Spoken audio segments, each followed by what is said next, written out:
সকলে আজকে একত্রিত হয়েছি আমাদের এই প্ল্যানেটের ভবিষ্যৎ রক্ষা করার জন্য। এই পৃথিবী বাঁচানোর দায়িত্ব আমাদের। এই পৃথিবীকে কিভাবে নিরাপদ রাখা যায়, কিভাবে আমাদের ভবিষ্যৎ প্রজন্মের পর প্রজন্ম এই পৃথিবীতে বেঁচে থাকবে, সেই নিরাপত্তা আমাদেরকে নিশ্চিত করতে হবে। আমাদের এই তরুণ প্রজন্মে জলবায়ু পরিবর্তন অনেক চ্যালেঞ্জের বিষয় হয়ে দাঁড়িয়েছে। আমরা সকলে আজকে একত্রিত হয়েছি আমাদের এই প্ল্যানেটের ভবিষ্যৎ রক্ষা করার জন্য। আমরা সকলে আজকে এখানে একত্রিত হয়েছি এবং আমরা সবাই বলছি আমাদের অবশ্যই পরিবর্তনের দিকে এগিয়ে যেতে হবে।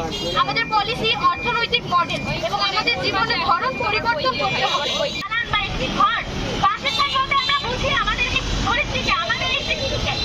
আমরা কি পরিষ্কার পরিচ্ছন্ন বাংলাদেশের স্বপ্ন দেখি? আমাদের বর্তমান সময় ক্লাইমেটের যে অবস্থা, বিশেষ করে উত্তরাঞ্চল, আমাদের খরা প্রবণ অঞ্চল, এখানে প্রতি বছরই বন্যা, খরা কবলিত অঞ্চলের কারণে অনেক মানুষ ক্ষতিগ্রস্ত হয়ে থাকে। আমরা চাই আমাদের এই স্ট্রাইকের মাধ্যমে পুরো বাংলাদেশের কাছে, পুরো বিশ্বের কাছে জানাতে যে ক্লাইমেট নিয়ে সবাই সচেতন হওয়া উচিত।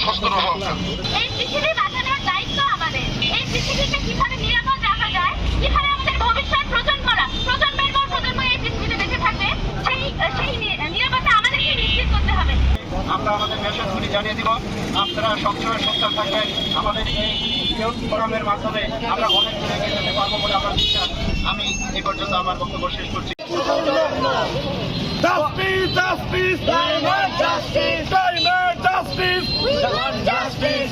We want justice. Climate justice. We want justice. Climate justice. Climate justice. We want justice. বায়ু সুবিধা চাই। বন্যায় ভেসে যায় জলবায়ু সুবিধা চাই। নিরাপদ ধরিত্রী সবুজ অরণ্য। নিশ্চিত করবে দ্রুত অরণ্য। নিরাপদ ধরিত্রী সবুজ অরণ্য। নিশ্চিত করবে দ্রুত। We want justice. Climate justice. আমরা আর কখনোই এই বিষয়ে আপোষ করতে চাই না যে দূষণ নিয়ে আমাদের এগিয়ে যেতে হবে, দূষণ বন্ধ হবে না। আমরা সেই সাথে আমাদের সরকারের কাছে বিনীত অনুরোধ করব যে কারণে পলিথিন দিন দিন আমাদের পরিবেশকে বিপর্যয়ের মুখে ফেলে দিচ্ছে, পরিবেশকে হুমকির মুখে ফেলে দিচ্ছে।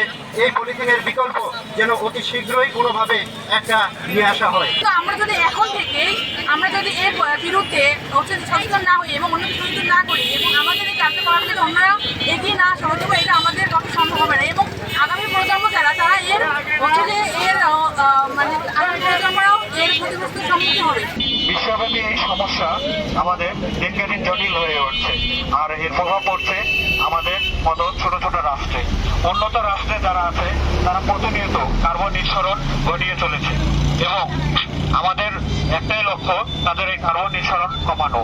এবং তারা যে উন্নত রাষ্ট্রগুলো আছে তারা প্রতিনিয়ত কার্বন যে নিঃসরণ করছে তার পিছনে সব থেকেই বেশি প্রভাব পড়ছে আমাদের ছোট ছোট রাষ্ট্রগুলো, এবং সেটা আমরা আমাদের চর অঞ্চলের মানুষদের দিকে তাকালেই বুঝতে পারি।